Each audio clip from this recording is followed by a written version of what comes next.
Hi everybody, thanks for tuning in again. Welcome to my YouTube channel. I'm Birgit from Kobastiani, and in today's short video, again a short one, I'd like to talk a little bit about this Charlotte corset I made. This is again no real sewing video, and as you can see it's also not a pattern hack. This is more about some workmanship details.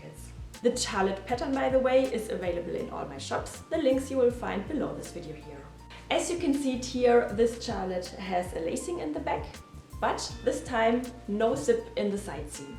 I also wanted to make it tight for sure, but a little bit more comfy than the normal standard one, the one with the flowers, red and blue, which was with full boning.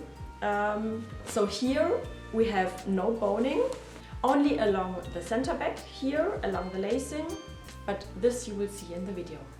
I also didn't use here an interlining. I only used quite stiff lining fabric here, this thick sateen fabric. And because of the fact that this corset is less stiff and much softer, we have another option for sewing this all together. This you will also see in the video. I also have to say that this version here was really a lot quicker to sew than the standard version here. As a comparison, I've linked you the video here, which is 1 hour long. This was much easier. Of course, when I wear it, you can see it is a little bit less crisp, and there are some pleats which show here and there when I'm moving around. But I think it's a good option if you want to have a corset which is tight on your body but not too stiff and not too uncomfortable. So it's kind of an in-between option which you have with the Charlotte pattern. So I hope you will enjoy the video. Leave me a thumbs up here and don't forget to subscribe. Let's start. So here is all my material. This lighter green fabric is my lining. It's quite stiff cotton sateen. And as outer fabric I'm using this thick lace and a second layer, of course, to cover up all the holes in the lace. These two layers I'm treating as one later when sewing the corset. Then I need a small amount of plastic boning, this here, but I'm using it only for the insert at the center back and at the center back pattern piece here.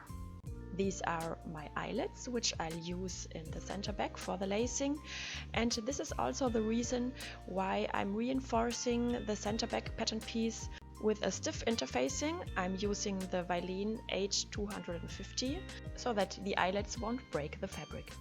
Next, before really starting into the sewing process, I had to secure the two layers of the outer fabric. I first thought I could make it without that, but the layers were slipping too much. So I'm stitching all around the outlines of the pattern pieces, around 5 to 7 mm away from the edge. Afterwards I closed all the dividing seams like this and prepared the insert at the center back. Only in one of the side seams of the lining layer I leave open a space like this here. And as ironing wasn't enough to lay flat the lace seam allowances, I stitched them down on each side of the seam like this here. Afterwards I'm sewing the neckline, and afterwards I'm sewing the center back, the back neckline and the armhole. The center back seam I'm stopping here 1 cm before the hem edge. The hem I'll do later. At this stage here I can also stitch in place the insert at the center back. After doing this seam I'm adding also the boning at the center back edge here, down to the waistline. After having ironed well all the seams and stitching in place the back insert, I'm turning around now the whole piece to the wrong fabric side. As for this Charlotte version, I can do the hem from this side, from the inside.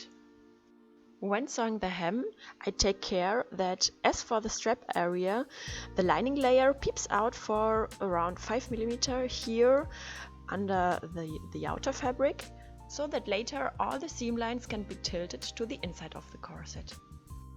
Then I can turn around the corset to the right fabric side through that hole in the lining side seam, and that hole I close afterwards, of course, and then I can sew on the straps in the back. I was a little bit afraid that the holes for the eyelets could fray at the lace, so I just put a little bit of fabric glue on them. Then it's time for the last step. I'm hammering in the eyelets, and then I can thread in the lacing band. Let's have a last look at the lacing in the back. Now you can see why I added the boning along the back edge. With the boning, the corset looks really nice and clean in the back, and the fabric stays in shape. That's it. These were all the special details I wanted to talk about. I hope you found this video helpful, and I hope it inspires you to create your own Charlotte corset and of course to play around with this pattern. Thank you for watching the video. I hope to see you very soon again to my next one. Take care until then. Bye!